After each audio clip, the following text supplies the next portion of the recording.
Hello, everyone. Welcome. Thank you for joining us. I'm Kendall Fisher from Oracle, and today I'll be joined by Evgen Gunnar, Oracle's Executive Vice President of Global Business Finance, Susanna Crowder, the Managing Director for KPMG, and Tina Mashiko, the Senior Vice President of Global Business Finance at Oracle. We are going to be celebrating International Women's Day this week, and in doing so, we've got an exciting announcement around a new initiative that will help build an inclusive community dedicated to the growth of women in finance and operations. In this session, we'll cover the details about the initiative, its purpose, and the challenges we're hoping to solve, and so much more. But before we get into all of that, a few housekeeping notes. Be sure to use the comments section to ask any questions you may have. We have team members responding in real time, and we'll even try to get to a couple of your questions live with Evgen, Susanna, and Tina at the end of today's event. And if you don't have any questions, that's okay too. Feel free to give us a shout out in the comments. Tell us where you're tuning in from, or use the comments to brag about anything you're doing within your organization that helps support your teams. Right now, Evgen, Susanna, Tina, and myself are joining all of you from Redwood Shores in Northern California. Hi, everyone. Thank you for joining us. Hello. It's good to be here. Yes, it's good to be in person and chatting with you. I just told our audience about this awesome new initiative where we are really bringing women together from finance and operation roles in this amazing community. But I want to start with you, Evgen. For starters, can you tell us a bit more about this new initiative? Of course, I'll be happy to. So I'm actually very, very excited and thrilled to announce that we are really creating this new community. It's a virtual community that is really going to help us continue to network in women in finance and supply chain operations. So the idea came to us right after we closed the luncheon event that actually Susanna and I hosted on behalf of Oracle and KPMG. We hosted this community as a luncheon program. We came out of there and everybody was so excited. And literally every attendee told us, we don't want to wait for all year to really see you guys again. Let's continue doing this thing. So Susanna and I just got together. We were just literally brainstorming and said, why not just create this community virtually? And we can do much better for us. We can share ideas. We can share our experiences. We can choose specific topics to talk to each other. So there we are. Now we have this interactive community that we created, and we are launching it today. I'm so excited about this. This is going to be fun. Yes. It's going to be really fun. So the other thing is, when we were just talking about advancement of women, especially in finance and supply chain operations, well, Susanna looked at the statistics. I think we looked at it globally, about low 40% that the women is represented in finance and supply chain. So we have to create this platform to really just kind of make it better impact, I think. So we're very hopeful. The other thing is, this community is also going to give us how we can really connect with certain, good speakers, inspiring leaders, and it will create community to talk to each other. But most importantly, it's going to really connect the people to people, same peers, so we can start sharing much more ideas, our lessons learned, and we can advance ourselves. Whether you're in your early careers or a established professional, there will be something for everyone. The other thing is, it's going to be like every month events. Some are going to be virtual, some are going to be in person. But once you are part of that community, I think it's really great that you're going to find that we're going to invite you to local events as well, in person, that is. So there's a lot of excitement, and I'm really, really thrilled that we're partnering together, Oracle and KPMG, because you already have an amazing women's leadership program. So I'm really looking forward to this partnership. It's going to be great. It's going to be great. It definitely is. It's going to be super, super exciting to hear about all the topics that we are going to cover as well. But okay, so Evgen, you kind of dove into where this came from, right? The KPMG and Oracle luncheon at CloudWorld last year. But Tina, how did we bring this community to life? Evgen talked about it. There was a buzz. So it all started with Oracle and KPMG, co-sponsoring the Women's in Finance and Operations Luncheon at the event in Las Vegas. But one of the things that happened during that event, it was the first time a lot of people got to be in the same room with each other in person. So not only the event was the organic nature of women in finance and operation, but it was also connecting in person and actually developing those personal connections again. And that was huge. And I think one of the pieces for that was we wanted the buzz there from everybody at all the tables. It literally, the decibel level was palpable and actually huge energy. And that's where, everybody had the feedback is, we want to keep this going, not just once a year, at Oracle CloudWorld, but we want to be able to do this more often. And out of the genesis of our feelings and how we felt, as well as the feedback from everybody that participated in the luncheon, that was the genesis for us to actually think about how we can actually create a virtual and an in-person network and a really connection point. And also develop our women in finance and operations across multiple organizations. Now, Suzanne, I know you were there because we just had a fun memory pop up of you walking on stage. You said you were happy you didn't fall. I didn't fall. Evgen and Tina said you absolutely killed it. You were awesome. Absolutely did. That was fantastic.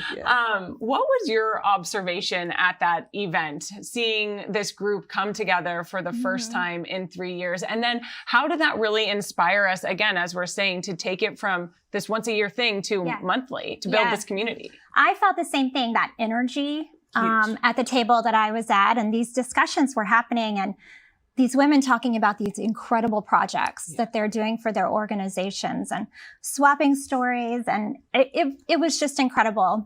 We know that from our KPMG Women Summit report, 78% of women executives say that collaboration is key to their success.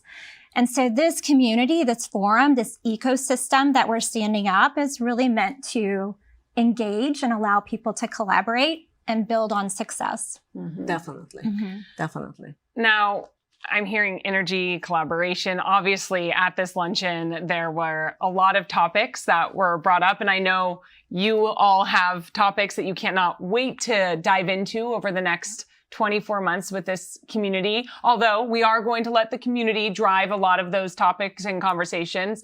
But Tina, can you just give us an example of one of the topics that was brought up during the Women in Finance luncheon at CloudWorld? Absolutely. One of the subjects, and actually was one of that my table really dove into, operational efficiency.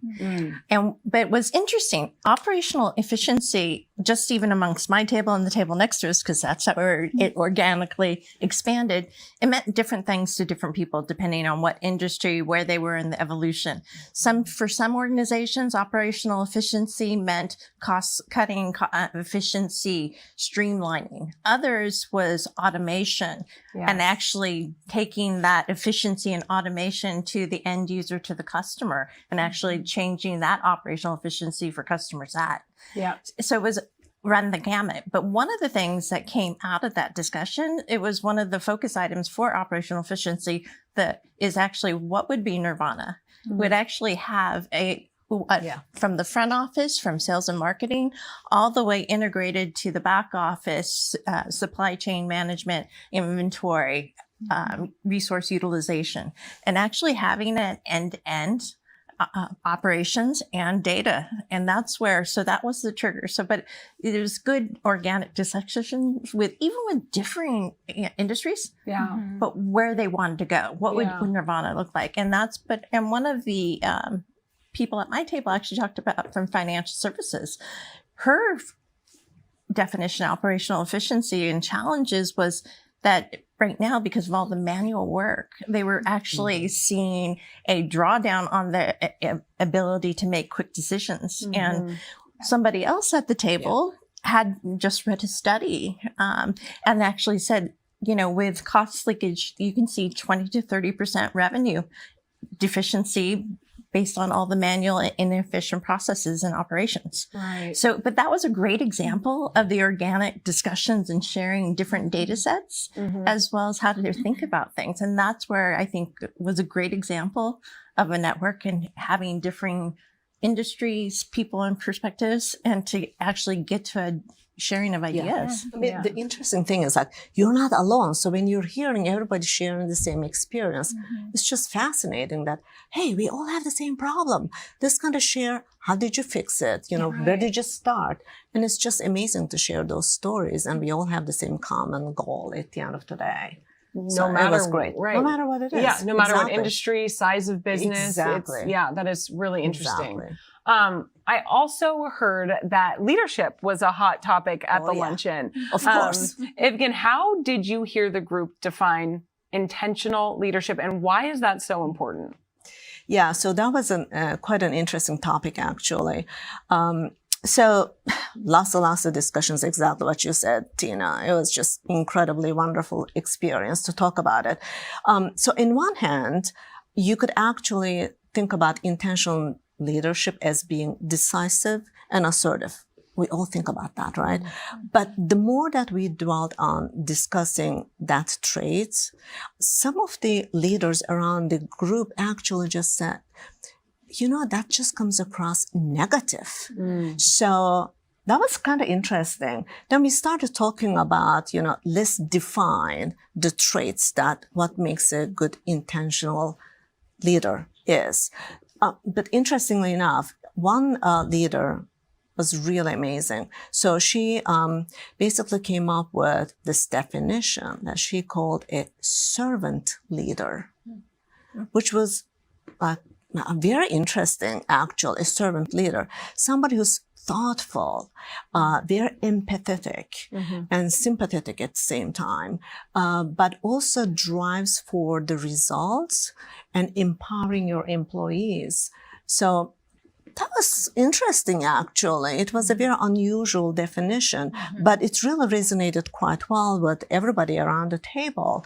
And another leader actually described how her company is focusing on junior leaders. So we always talk about these rising leadership, but she really took it down to the junior leaders. So that was kind of interesting. And Tina knows that I'm very passionate about those junior leaders as well. So it was great. This is awesome. So, yes, it was a wonderful experience, actually. So everybody had a different aspect of it. But at the end of the day, the theme is, you need to empower your employees. That's the key. Yeah. And again, going back to what we're saying when you were talking about operational efficiency, a topic like this in leadership, how to be a great leader, extends across every single industry, business, persona. It's all very, very important. Yes. Susanna, was there any other themes that you heard that you thought were really intriguing? Yes, but first I want to say I love hearing those stories, Evgen, and just it's like a little window into what's happening in all of these fantastic companies across the world, and we're so lucky that we get to interact with these clients on a daily basis and hear about all the good work they're doing. These folks are leading some of the largest, most complex transformations today. And so there's innovation that's inherent with the technology and just with what's happening with the project. But we also talked about innovation in terms of project delivery, because there's just so many dynamics. You know, you've got half of your team that's working remotely. You've got talent issues, trying to get the right people filled into your organization. And so it was great to just hear this dialogue happening. And I think about these projects are so large. They can really be career defining, but man, they're daunting too. They are. And so what a great thing to have somebody sitting across the table from you. They're facing the same challenges that you wake up to every day, and just getting their perspectives and hearing how they're overcoming things, how they are, finding new ways. That collaboration is key. Yes. And again, to go back to the studies that we do, we know that executive women think that collaboration is all around this ability to drive resiliency creativity, you know, when you talk to somebody, these wonderful things start to happen and you get to take them back to your team. That's right. Yeah. Yeah. And something that's really important about that is, again, somebody in a different industry can look at that challenge in a different way so that you resonate with it and go, oh, I didn't think of it like that, but that would actually work. I do that all the time with, you know, I'll talk to colleagues who are in sales and I'm in marketing and they'll say, this is how we go about this. And I'm like, oh, that would actually work really well for us. So I think that, again, these are all really amazing topics and discussions that we are going to bring up in this Women in Finance and Operations community. Again, we'll let all of the members of the community drive this, but some topics as examples as these examples have shown, are really important. I am going to open it up to the audience. I have somebody in my ear telling me we do have questions and comments coming in from the audience, so I'm going to open it up. But before I do, I want to close on one question in celebration of International Women's Day, which is, what is your number one piece of advice for aspiring leaders? Evgen, I'm going to start with you because I know you said rising leaders, junior leaders are really important to you. Yes. Well, it's very simple in my mind, actually. You lead by example, really. You have to have time for your people. What's your biggest asset to be successful? Your people, that intellectual property, you can't replace that. You have to constantly groom that property. And, you know, to me, you have to lead with example, make room for them, hear what their thoughts are, promote them, but most importantly, empower them and celebrate their success, because that's how you grow the community. And I share my experiences with my people all the time, whether it's good or bad or otherwise, because you learn together and you grow together. So lead by example. That's great. Susanna. That's a good one. Yeah.